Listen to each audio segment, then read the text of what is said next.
All right, today we are doing a science lab called Up in the Wonderful Sky. In this lab, we're going to investigate our sun, which is the only star in our solar system. We're going to look at it, and we're going to see if we can figure out why it is it seems so much bigger and brighter than all the other stars in the galaxy. But before we do that, let's do a quick review of the celestial bodies in our solar system, right? How many stars do we have? 1. How many planets do we have? Well, we can count them. 1, 2, 3, 4, 5, 6, 7, 8. All right, what is a clever way that we can remember the name and the order of all these planets? Well, if you look at the top of the board behind me here, there is a sentence written out. And that sentence is actually a secret cheat code that can give you the answers to plenty of questions on your test. This sentence, if you can remember this one sentence at the top of the board, we'll go over in a second. If you can remember that, then you'll be able to remember all 8 of these planets in the correct order. So let's go over this sentence. My very excited mother also just served us nachos. Now, that sounds like a nice sentence. I wish my mother was always excited to serve me nachos. She hadn't cooked for me in a long time. That's not true. She cooked for me at Christmas. But we didn't have nachos. Anyway, each one of these words, right? So if we can remember this sentence, my very excited mother also just served us nachos, if we can remember that sentence, then all we have to remember is that the first letter of each one of these words actually stands for one of our planets. So if we start here, our very first planet, the M stands for Mercury, first planet. Our second planet, the word is very, but the V stands for our second planet, Venus. Venus is also called our sister planet because it's very similar in size to Earth. Third, excited, the E stands for, hope you guessed it, Earth. Beautiful blue marble. That's us. If we move along, after Earth we have Mother. Now remember, there are 2 M's, so you really need to pay close attention. Remember which one's first, Mercury, and which one's second, Mars. And this is Mars right there. Mars is also called the red planet. It's the closest one to us, and this will be the first planet that humans set foot on, probably in your lifetime. Maybe in mine, but definitely probably in yours. Moving ahead, also is actually a pretty key word there. There is no planet that begins with the letter A, but the reason I included the word also is because A still stands for the asteroid belt. Now, the asteroid belt is not a planet, it's not a star, it's not even a belt per se, it's just a ring of asteroids that kind of separate these first 4 planets from the last 4. Now, it's important because you can see asteroid is between Mars and just here, the J stands for Jupiter. So I'm going to draw a dotted line between Mars and Jupiter where our asteroid belt sits. All right, moving ahead, we talked about Jupiter, Jupiter is identifiable. This is the largest planet in the solar system. Another interesting fact, this little red spot right here is called the Eye of Jupiter. That is actually a super intense storm that goes all the time. Moving along, we have served. The S stands for Saturn. Saturn is the one everybody remembers because it has these great, gorgeous rings on it. The U stands for Uranus. That is this blue planet here. And last, the N stands for Neptune, which is this blue planet here. If you'll notice this small white dot at the end, this is Pluto.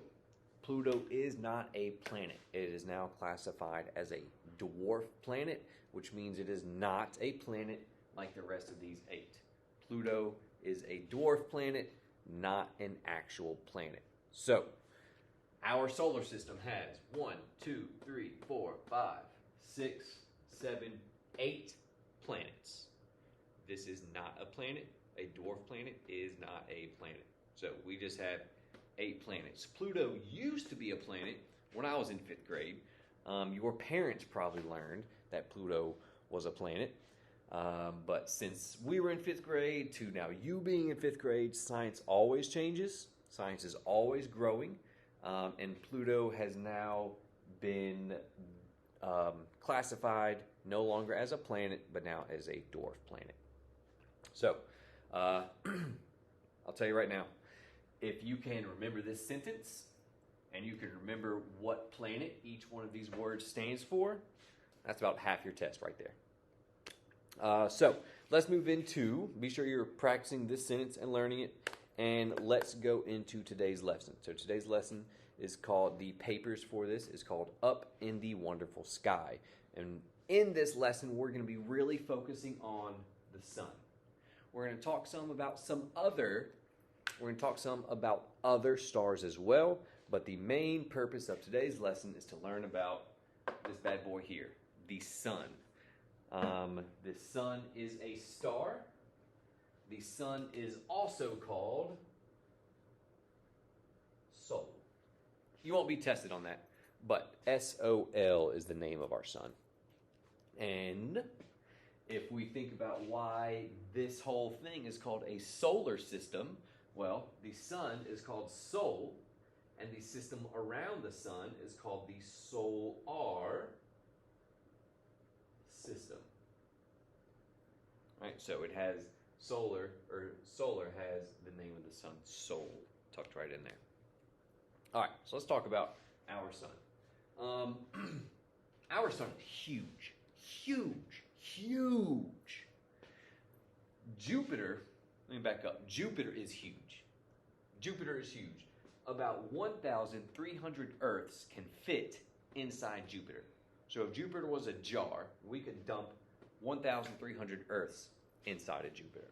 It's pretty big, right? Well, the sun is bigger. I'm not talking just bigger.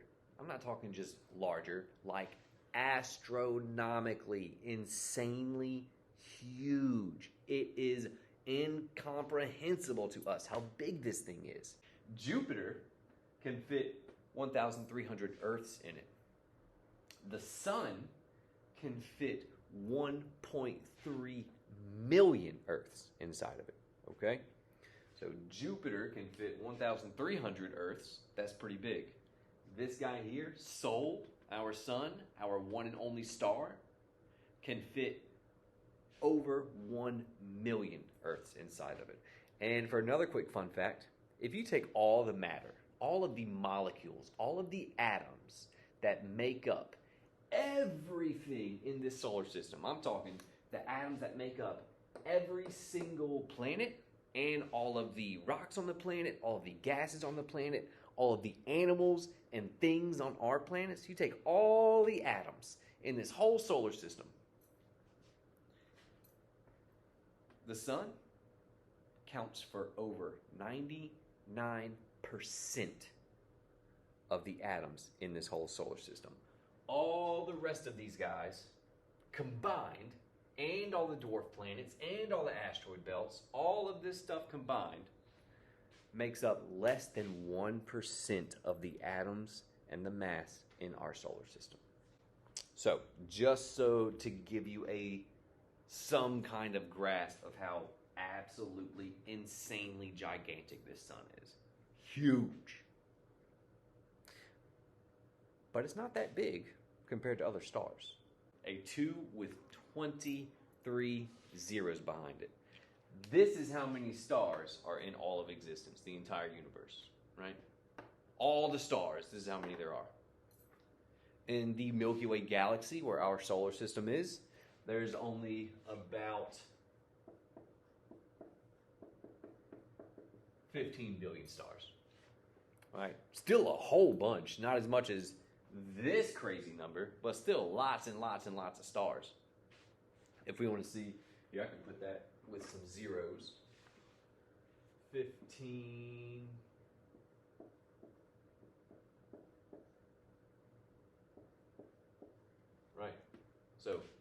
15 billion stars in our galaxy. But how many stars are in our solar system?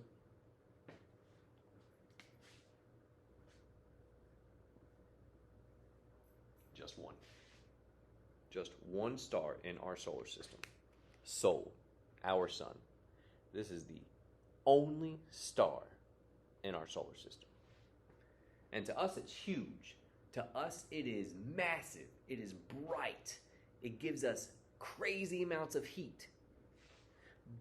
But if we compare our sun with all the other suns, all the other stars that are out there, ours is not the biggest, it's not the brightest, it's not the hottest, it's not the baddest. Ours is actually pretty small and wink and dim and dinky. Our star, our sun, is not that bright compared to other stars. It's not that hot compared to other stars. It's not even that big compared to other stars.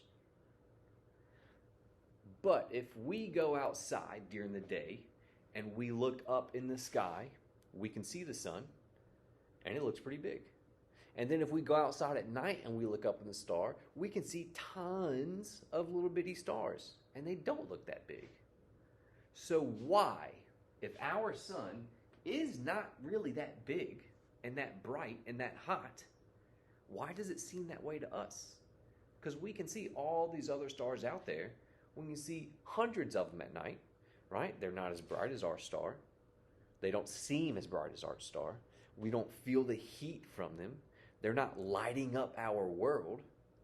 So why does this small, dim, not very big star seem like it seems so much bigger and brighter and badder to us? Well, it's because of our proximity to this star. It's because of Earth's proximity to the sun. How far away are we from this sun? Well, we're not that close. The sun is about 93 million miles away. But when we compare it to other stars in the universe, our sun seems pretty close. Let's do a demonstration here.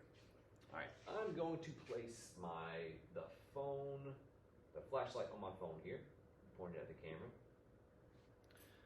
Let's imagine this is a star. And here's a flashlight. Let's imagine this is also a star. Now, which one of these is brighter? Which one is obviously brighter? This one.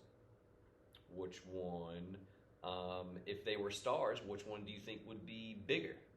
Oh, the one that's brighter. Which one do you think would be hotter? The one that's brighter.